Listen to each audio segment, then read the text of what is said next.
Okay, welcome to another video, another issue of Klin Zha 101, where we take a game of Klin Zha played and give some commentary on it for an illustrative game for beginners.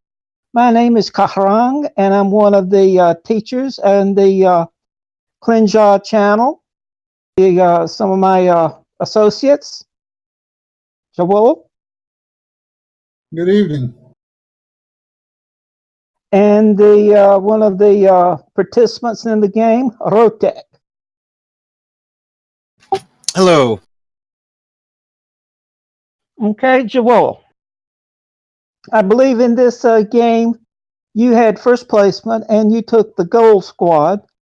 Could you give a few comments about your placement, why you chose that placement, and just a few things that would be nice to know? Well, I keep the placement as symmetrical as possible because I don't know whether my opponent is going to take the north or the east when he's placing his pieces.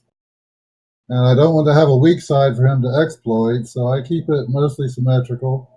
I keep the goal well back because the reach of the flyers makes placing the goal too far forward dangerous. In this particular instance, my one deviation from symmetry is the vanguard that's near the bottom. And you'll see that when I did that, my opponent exploited it very nicely and took the top quadrant instead of the east quadrant. So I did not have that vanguard at my disposal. So that was a very good play on his part. I placed my blockader near the front so that I can provide some protection for some of the warriors that I have stationed up near the battle line. It keeps them from being captured immediately and gives me a good vantage point for posting my warriors to attack into his space. Okay, it looks like a good workable arrangement. roteq, can you comment on your placement? Well, I first of all chose the northern quadrant just because he had one less vanguard in that area. I see you're offsetting some of your pieces toward the common side of the board. Yeah, this is kind of a new setup for me. I haven't tried anything like this before. But yeah, basically my blockader, or my swifts and my swift and my flyers are occupying the blockader spaces. They have the farthest reach, so I put them up front. The goal and the fencer I do not place in the far back corner. I keep it up one just to give it some room to move around. Okay. Okay, well, can we have the first move then? All right, the vanguard has been moved out to threaten the other vanguard. And roteq, I believe you captured it with your flyer. Can we have the next move? A little bit of basic action on the next move after that. jaWohl's move.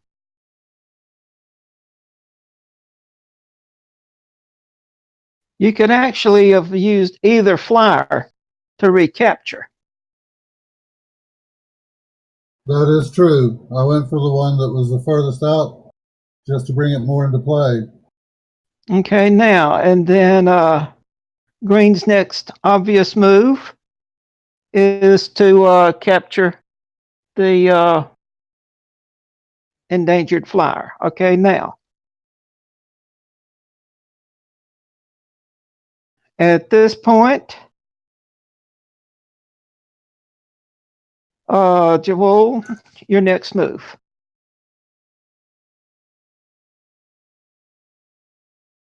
Okay, bringing the Lancer more into play.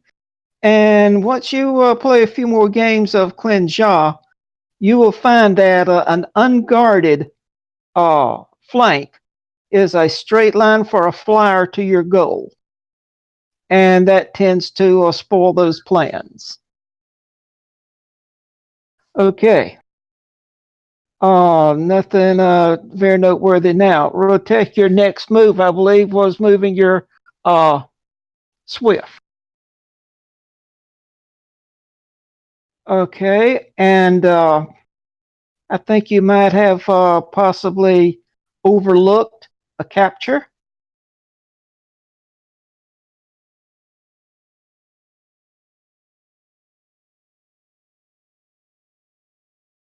Okay, that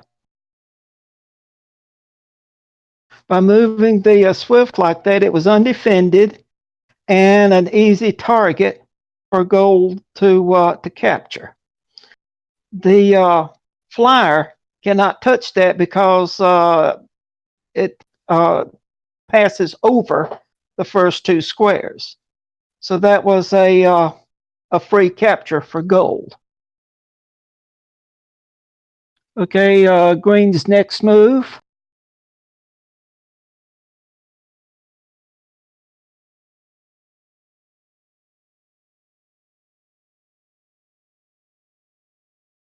Okay, now roteq, I might, need your thoughts on this. You're attacking from a flank, and I need your thoughts on this move. I'm trying to remember why I did this. Probably because, I was trying to flank them on both the north and the. Okay, well, a flank attack, there's nothing wrong with that. But about the only real target I see is the Vanguard at H45, and that's protected by the Vanguard at I45. So he could make some inroads into my area from there. He doesn't have to actually capture anything. If he goes to H34, I can't touch him. But unfortunately, he doesn't have enough room to fly down to the bottom line when he does that. He really needs to be somewhere that his move could take him down to the bottom, just out of the reach of my fencer, so that he can attack my goal. And he doesn't have that with the flyer being two down on the next to the bottom row. If it was one row higher, it would be good, but one row higher is pretty densely populated, so it's not really a practical thing. and there's one thing in Klin Zha. There's only 9 pieces and 81 cells. It's not like in chess where half of the board is covered up in pieces to begin with. This will become problematic for green as the game progresses. Okay, goals move from that.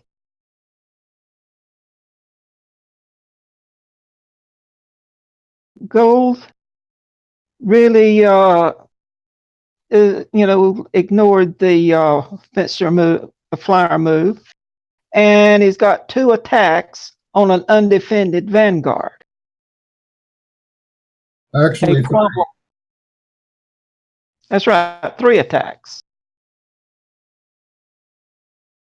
and the Lancer is protecting one empty space within my inner area. Before, the flyer could have landed at H24 with no repercussions. Now he can't. So I've gained myself a small bit of protection. And this is one thing that I would call out for anybody learning Klin Zha, is try to determine what pieces are defended and not defended, or what spaces in your area are defended and not defended, Because if you've got something undefended, that's just an open invitation for the enemy to land a piece there. Or if you've got one of your warriors, one of your pieces with more attacks and you've got defenses, then that's just an invitation to kiss it goodbye. Okay, the green's next move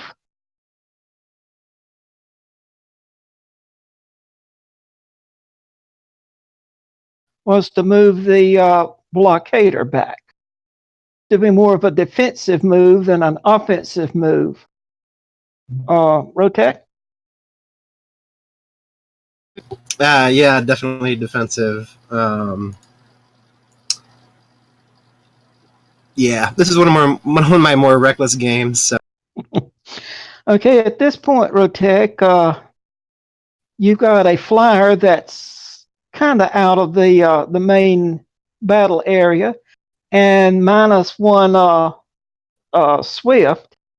So maybe that's why you kind of built up your defenses a little bit more, because you've got basically wide open space for gold to invade your quadrant.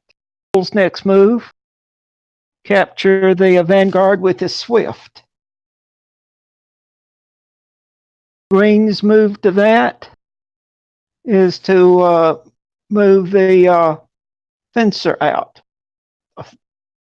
Not the fencer, but the Lancer. Lancer, excuse me. Okay, now this is one thing. The Vanguard at a D28 is blocking the Lancer from being able to move and defend pieces.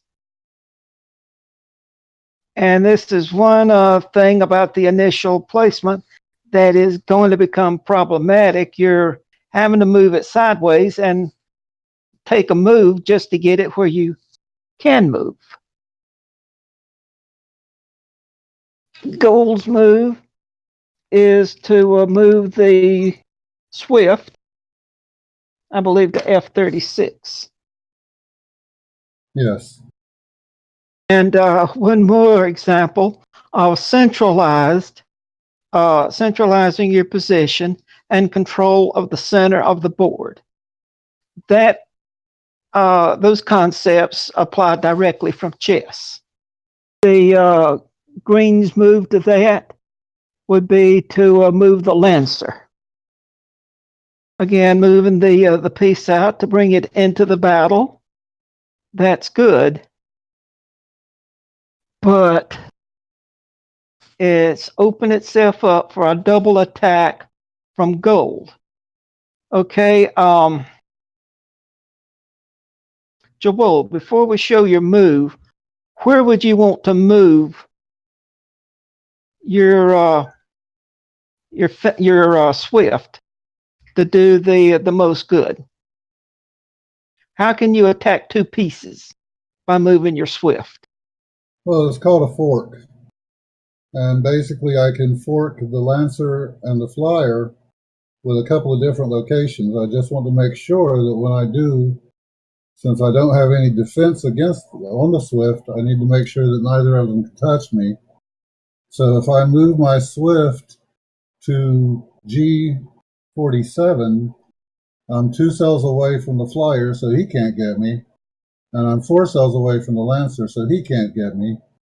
So his only real option is going to be to find a way to make one of those pieces protect the other. Otherwise, I'm going to protect one of them. Okay, so let's show that move.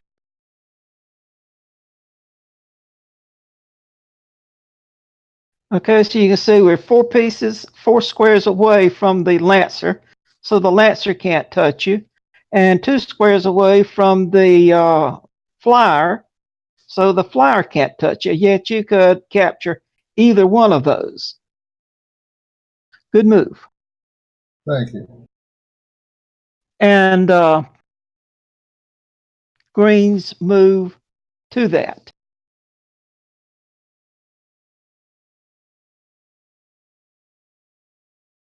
Okay, and actually that's a rather good solution to that. You're moving the flyer out of harm's way, and yet you're defending the Lancer. Good move. If I could comment, I think there could have been a more offensive move if he'd have taken his flyer up to E27. It would have continued to protect his Lancer. It would have attacked my Swift and my flyer, and I would not be able to attack him because he'd be under the zone of control. I think that would have been That is true. I think that would have been a more offensive move. And you're back in the center of the board, vying for control of the center of the board, and still with the defense and the offense from that. Jawohl's next move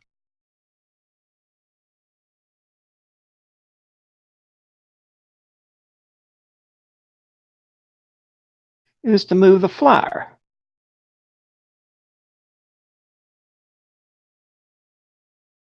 Okay, the Swift is not under attack, so there's no need to defend it.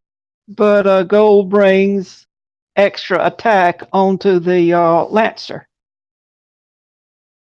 So, jaWohl, what would happen if you captured the Lancer with the Swift? If I capture the Lancer, I would take it with the Swift, and then if he did try to even out the exchange by capturing my Swift with his flyer, I would capture my flyer with his flyer with my flyer, which would not only capture the piece, but would also threaten his goal. So you would win material and capture you're gaining time by attacking the goal, which yes, illustrates another piece for new players. Try to attack with more attacks and they've got defenses. Because if it does lead to an exchange, you will win the exchange. And with just 9 pieces to begin with, you can't afford to go losing a lot of material. And that would give you a definite tactical advantage. Okay, and green's move to that. Move the Lancer.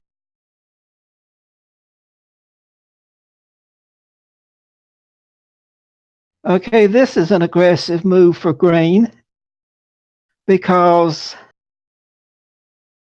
he is safe from attack because both the flyer and the Swift pass over that square, yet he can capture the Swift on his next move. Good one, green.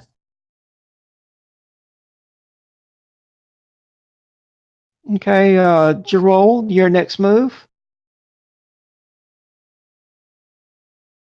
Again, this is a forked attack, and you're gaining time because you're attacking the goal. And if you at this point, green has to either capture the flyer or move the goal, which means that the Lancer is pretty much history. he has no way to capture my flyer. That's right. His flyer is 7 cells away, his fencer is 4, and his Lancer is 4. So I am 1 square away from disaster in all 3 directions. It's a pretty precarious position, but since I'm threatening the goal, I thought I could get away with it. Okay, so green does the only thing he can really do in this situation. He moves the goal.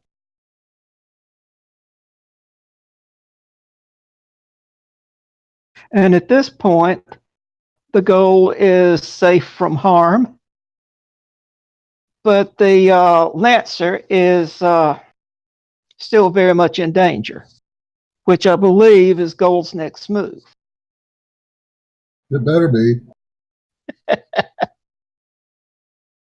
Okay, so one thing I would like to point out for any beginning player is, do you see the dangers of a poorly defended position and the benefits of a forked attack? At this point, green is severely behind in material and has very few offensive options. Okay, green's next move, I believe, is to move the goal again.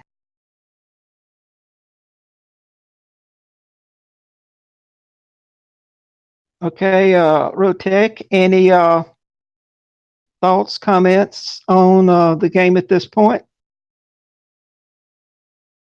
At this point, it's pretty much desperate measures. Yeah, the game is pretty well decided at this point. Yeah, my two only real pieces that I can do anything with would be, the flyer and the fencer. But so I'm gonna use them as much as I can, I suppose, at this point, risking capture.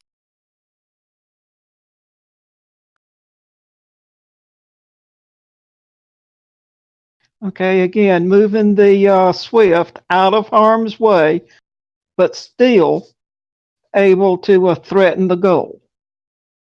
Say that when I made that move, that was what I saw at the time. I think after the fact, I would have been better off to move my flyer down and threaten his flyer, because then my Swift would have been attacking his goal and my flyer would have been attacking his flyer. But I didn't see it at the time, so I didn't do it. But it would have been a better move. Right now, he's got me in a position where I've got a Swift that can't take anything and a flyer that can't take anything. So. No, at this point, the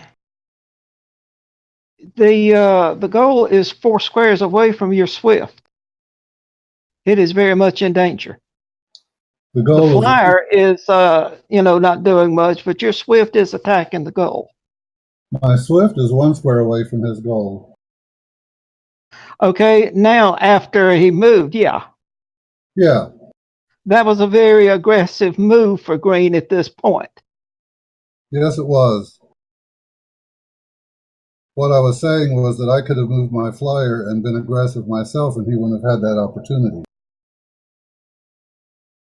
Okay, so now it's green doing a forked attack. Gold's next move is to move your flyer, I believe. Attacking the goal, defending your Swift. And I believe you're attacking the other flyer while you're defended by your vanguard. Yep. Again, defense, attack, and wherever possible, a forked attack. Very aggressive play. Green does about the only thing he can really do at this point is swap out the flyers. Green's next move. Okay. Good move for green, because if you recapture the flyer, you lose your Swift. No, the Swift is defended by the Lancer. But still one of the few options that green had left. Okay, your gold's next move.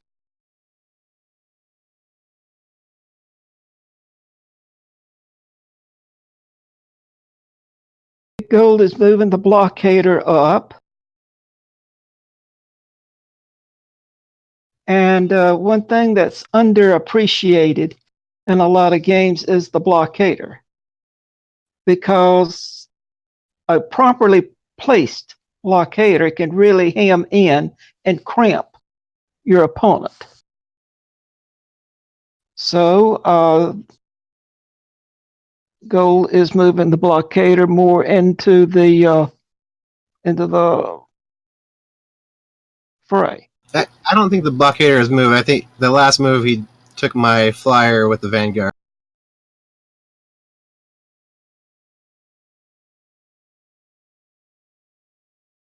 I'm ahead of myself. Yeah, that's coming up shortly. Yes, I got ahead of myself. So green's next move.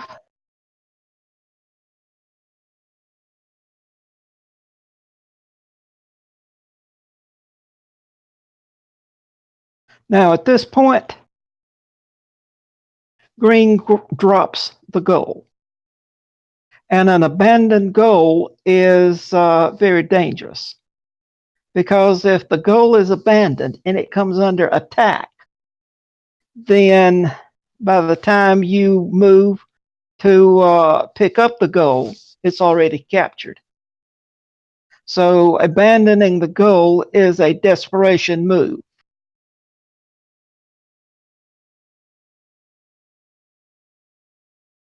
And goal's next move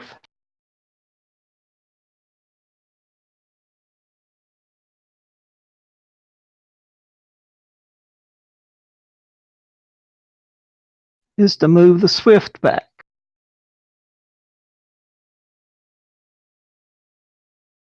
Now, green would very much like to pick up the goal again and move it to a better space. So what he does, I believe, is move the blockader down. Your comments, jaWohl? I was going to say that with the Swift where it is, he doesn't have the capability of blocking my Swift any other way. The goal can't move and I'm in attack range, so he's just got to keep my path from being something he can get to. Mm-hmm.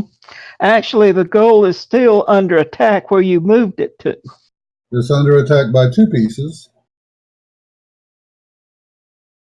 So he's going to have to do something to block that attack.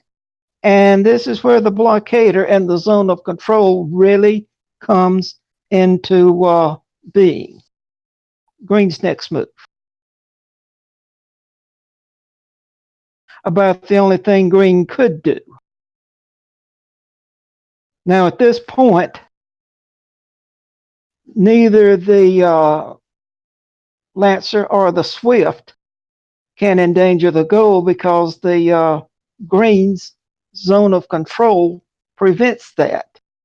Well, actually, the Lancer's out of range anyhow, but a blockade. Right, but the zone of control still prevents the Lancer from doing anything. It could not go up along the number 1 pile. It has to move down and around and over if it wants to threaten the goal. Right. So one point that I would like to stress is a well-placed blockader and a zone of control that hems in your enemy and stops him from doing whatever he might have his mind set to do. Excellent move for green.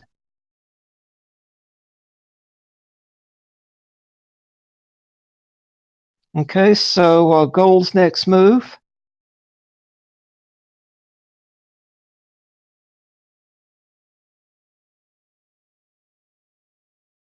Another blockader move.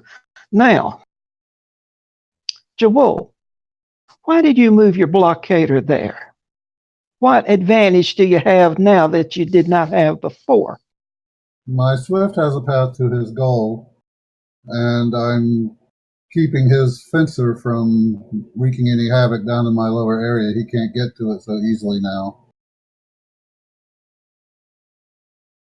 Okay, so now, excuse me, go ahead. Since he has hemmed me off of the coming in from the western side, I'm going to have to come around and come in from the southern area. So I needed my blockader out of the way so I could do that, and that was the best place I could put my blockader and it be out of the way and me have some flexibility. So that move does actually threaten his goal because my Swift is now able to attack it again. And this illustrates the danger of an abandoned goal.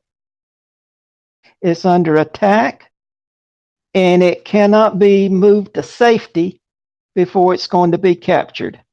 And at this point, roteq does, well, he dies with his boots on. roteq, your next move.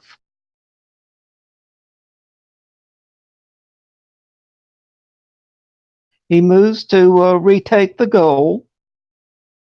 And then at this point, jaWohl, your move. Just before the next move goes up, I have a question. Can blockaders not capture anything or just can't capture a goal? They cannot capture anything. Neither can they be captured. Because I guess in order to prolong this a little bit longer, he could have also roteq could have moved his blockader down to F25, which would have forced jaWohl to make two moves to get to to get to the goal with his. That is exactly correct. A better move for me would have been to take my Lancer and block it in. Then he wouldn't be able to do that. But then he would have a move away with his goal and possession again. So I went for the quick, hoping that it would work, and it did.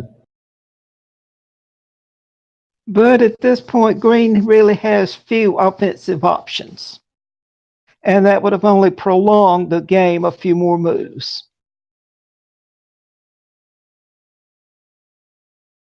So at this point, jaWohl, what do you do?